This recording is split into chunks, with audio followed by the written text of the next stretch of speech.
السلام علیکم. میرا نام ڈاکٹر شہباز احمد قاضی ہے. میں انٹرنیشنل ریاضسٹ ہوں. وہ بعض لوگ ایسے ہوتے ہیں جو شادی کے بعد 1 سال 2 سال کے بعد اب ان کی فرٹیلائزیشن کا ایشو آ رہا ہوتا ہے اور ان کو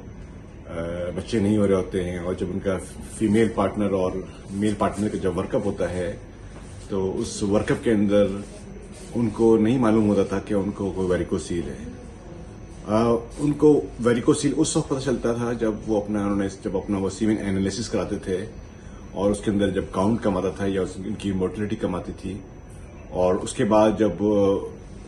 جو فرٹیلٹی اسپیشلائز جو پرسن ہوتے تھے وہ جب ان کو الٹرا ساؤنڈ ریکمینڈ کرتے تھے تو اس کے اندر پھر ان کو گریڈ 2 یا گریڈ 3 ویریکوسیل ڈائگنوز ہوتا تھا. تو ایک تو یہ والا گروپ جو ہے جو فرٹیلائزیشن ورک اپ کر رہے ہوتے ہیں, اور جب ان کو یہ انسیڈنٹ ڈائگنوسس ملتی ہے لو کوالٹی کے اوپر اور الٹرا ساؤنڈ کے اوپر گریڈ 2 3 گریڈ 3 ویریکوسیل آتی ہے, تو اس ٹائم پہ ان کو پتہ چلتا ہے جناب کہ جو مین ایشو تھا وہ فیمیل کا نہیں تھا بلکہ وہ میل کا تھا. اب اگر میل کا ایشو ہے تو پھر اس کی کریکشن بہت ضروری ہے, اور یہ کریکشن جو ہے ویریکوسیل کی ایک تو جو ٹریڈیشنل میتھڈ ہے جو سرجیکل ہے, اور ایک نان سرجیکل میتھڈ ہے جو ہم ویریکوسیل ایمبولائزیشن کرتے ہیں جس کے اندر وداؤٹ سرجری یہ پروسیجر کیا جاتا ہے, جس سے پیشنٹ کے کاؤنٹس اینڈ موٹیلٹی جو ہے اس کو امپروو کیا جاتا ہے. تو یہ جو سائلنٹ ویریکوسیل ہے, اسپیشلی جو ینگسٹرز ہوتے ہیں ہمارے ٹین ایجرس ہوتے ہیں جن کو پتہ نہیں ہوتا, اور جب وہ ان کو کلینکلی فیل ہوتا ہے, ان کو ڈسکمفرٹ ہوتی ہے یا وہ ڈائگنوز کرتے ہیں اپنے آپ کو کہ ان کے لیفٹ ٹیسٹس میں سویلنگ ہے یا وہ فیل کرتے ہیں ان کو پیلپیبل وینز ہیں,